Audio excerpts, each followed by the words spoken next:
سوال ہوا کہ روزے کی حالت میں مسواک کر سکتے ہیں، کیا اس سے روزہ ٹوٹ جائے گا؟ جی نہیں، مسواک کرنے سے روزہ نہیں ٹوٹتا۔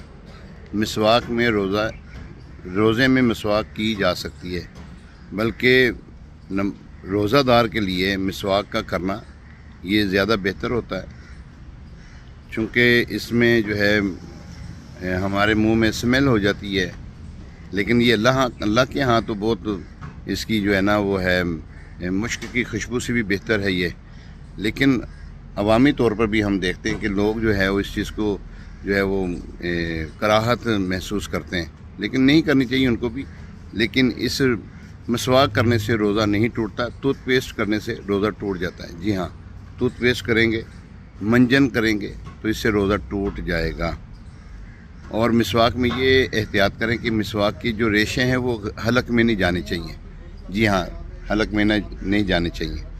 اور کچھ لوگ کہتے ہیں کہ جناب روزے کی حالت میں سر میں تیل لگانا، خوشبو لگانا اور منہ زیر ناف مونڈنا، بال جو ہے نا وہ ان کو منہ زیر ناف بال کٹوانا، یہ جو ہے وہ